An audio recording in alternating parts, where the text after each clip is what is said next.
अस्सलाम वालेकुम and welcome to education TV. Education TV पर हम तैयारी कर रहे हैं lecture education, SS education, head master, head mistress और एसएसटी जनरल BA 17 के टेस्ट की। जो हमारा लेक्चर होगा ये हमारा लेक्चर नंबर 22 है।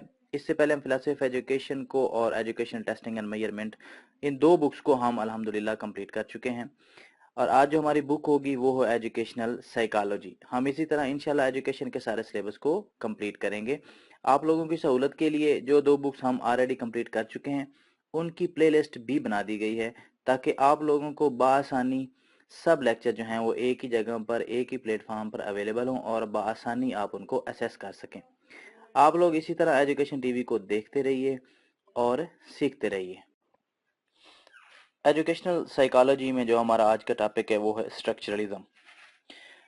हम आज के लेक्चर में इंशाल्लाह डिटेल से बात करेंगे। सबसे पहले हम बात करेंगे कि साइकोलॉजी है क्या, इसके डेरिवेटिव मीनिंग्स हैं। क्योंकि ये हमारा साइकोलॉजी का पहला लेक्चर है, इसलिए हम थोड़ा सा समझने की कोशिश करेंगे कि साइकोलॉजी क्या है और एजुकेशनल साइकोलॉजी क्या है। उसके बाद हम बात करेंगे स्ट्रक्चरलिज्म क्या है, विलहेल्म वॉन्ड जो था वो कौन था, उसने कौन सा मेथड इंट्रोड्यूस करवाया था, इंट्रोस्पेक्शन मेथड वो क्या है, और एंड पर हम बात करेंगे कि क्रिटिसिज्म क्या है स्ट्रक्चरलिज्म के ऊपर।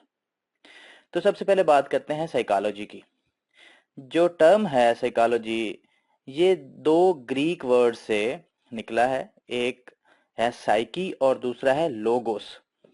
तो साइकी का मतलब है सोल और लोगोस का मतलब है स्टडी। तो जो साइकोलॉजी है हम कह सकते हैं कि इसका ओरिजिन जो है वो ग्रीक है और इसके जो डेरिवेटिव मीनिंग्स वो बनते हैं स्टडी ऑफ सोल।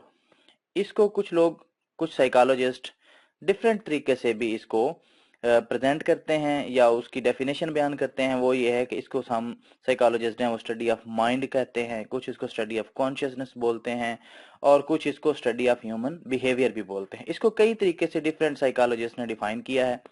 लेकिन इसके अगर डेरिवेटिव मीनिंग्स की बात की जाए तो इसके डेरिवेटिव मीनिंग्स जो बनते हैं वो हैं study of soul.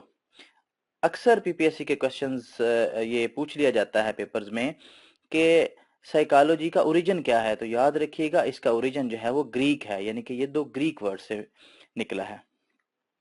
Educational psychology क्या है? तो साइकोलॉजी की वो ब्रांच जिसको हम एजुकेशनल सेटिंग्स में यूज करते हैं और उसकी हेल्प लेते हैं ह्यूमंस बिहेवियर को समझने में, पर्टिकुलरली इन एजुकेशनल सेटिंग्स और एजुकेशनल इंस्टीट्यूशंस में।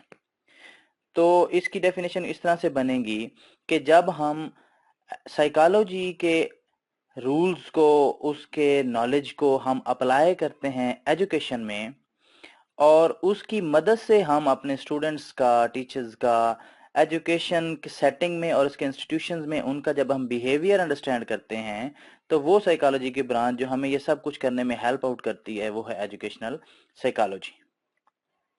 उसके बाद हम बात करते हैं स्ट्रक्चरलिज्म की। तो स्ट्रक्चरलिज्म को जर्मन स्कूल ऑफ थॉट भी बोला जाता है। उसकी वजह क्या है? उसकी वजह यह है कि जो विलहेल्म वॉन्ड था वो एक जर्मन साइकोलॉजिस्ट था और उसी को फादर ऑफ स्ट्रक्चरलिज्म भी बोला जाता है। ये वो पहला शख्स था जिसने साइकोलॉजी को एज अ सेपरेट साइंस के तौर पर इंट्रोड्यूस करवाया था और इसने ही पहली बार 1879 में यूनिवर्सिटी ऑफ लिप्जिंग में, जर्मनी में पहली साइकोलॉजिकल लेबोरेटरी कायम की थी। और इसके साथ इसका स्टूडेंट जो था वो था एडवर्ड टिचनर।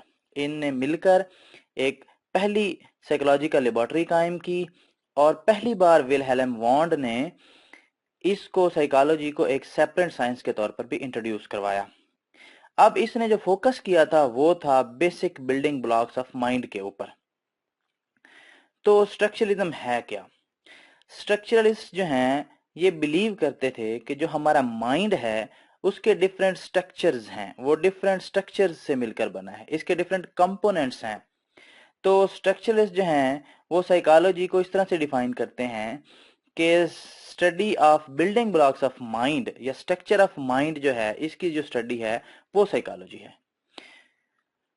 तो इन लोगों के अकॉर्डिंगली जो हमारा माइंड है वो डिफरेंट स्ट्रक्चर्स से मिलकर बना है, डिफरेंट कंपोनेंट्स से मिलकर बना है। तो बात करते हैं कि वो कंपोनेंट्स कौन कौन से हैं। इन लोगों ने कहा कि हमारा जो माइंड है इसके तीन कंपोनेंट्स हैं। पहला है फिजिकल सेंसेशन, दूसरा है फीलिंग्स और तीसरा है इमेजेस।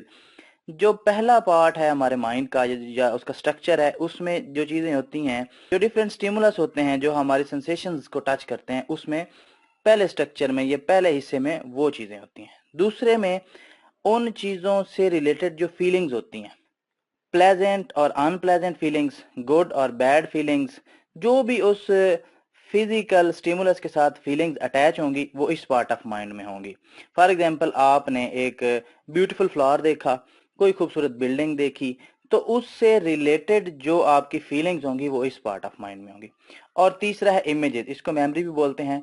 तो तीसरा जो स्ट्रक्चर ऑफ माइंड है या कंपोनेंट माइंड है, इसमें मेमोरी होगी। इसके बाद इन लोगों ने इसको स्टडी करने का जो तरीका मुतारफ कराया था वो था इंट्रोस्पेक्शन। इंट्रोस्पेक्शन मेथड क्या था? इन्होंने कहा कि सबसे पहले हम क्या करते हैं, किसी भी फिजिकल स्टिमुलस को इंट्रोड्यूस करवाया जाता था किसी भी शख्स के सामने, और उस फिजिकल स्टिमुलस से रिलेटेड जो फीलिंग्स होती थी उनको फिर नोट डाउन किया जाता था। इस तरीके को इंट्रोस्पेक्शन कहा गया, और ये तरीका इन्होंने इंट्रोड्यूस करवाया था कंपोनेंट्स ऑफ माइंड को स्टडी करने के लिए। इसको उर्दू में जो इंट्रोस्पेक्शन का नेम है वो बनता है मुतालिया बातिन, यानी कि अंदर से जो फीलिंग्स आ रही हैं, उसको फिजिकल सेंसेशंस आ रही हैं, या जो इसने फिजिकल स्टिमुलस को देखकर जिसकी फीलिंग्स हैं उनको स्टडी करने का जो तरीका है वो है इंट्रोस्पेक्शन। अब इसके ऊपर क्रिटिसिज्म क्या आया? क्रिटिसिज्म ये था कि इंट्रोस्पेक्शन जो है वो सब्जेक्टिव इन नेचर है। देखें, जब आप किसी शख्स से पूछें कि आपकी किसी चीज को देखकर फीलिंग्स क्या हैं, तो फीलिंग जो होती हैं वो पर्सन से पर्सन वेरी करती हैं। एक शख्स को एक चीज हो सकता है अच्छी लगी हो, तो वही चीज सेम हो सकता है किसी दूसरे शख्स को बुरी लगी हो, उसकी फीलिंग्स उसको लेकर और हों। और सम टाइम ऐसे भी होता है कि लोग इंटेंशनली अपनी फीलिंग्स को हाइड करते हैं। जब उन्हें पता होता है कि मेरी फीलिंग्स रिकॉर्ड की जाएंगी, लिखी जाएंगी, तो वो सम टाइम खुद से फीलिंग्स वो बताने की कोशिश करते हैं जो असल में उनकी फील नहीं हो पा रही हैं। उसके बाद ये मोटिवेशन फैक्टर को कवर नहीं करता, इंडिविजुअल डिफरेंसेस को इसमें नहीं देखा जाता, और ये एबनॉर्मल बिहेवियर को भी स्टडी नहीं करता। इसके ऊपर इनके ऊपर एक और जो क्रिटिसिज्म लेबल है इसके ऊपर वो ये है कि माइंड क्योंकि एब्स्ट्रैक्ट है, हम इसको स्टडी ही नहीं कर सकते हैं। मैं उम्मीद करता हूँ कि ये लेक्चर आप लोगों के लिए काफ़ी हेल्पफुल साबित हुआ होगा। तो आप एजुकेशन टीवी को देखते रहिए और सीखते रहिए, और चैनल को सब्सक्राइब करें और बेल आइकन को भी प्रेस कर दें। Thank you so much.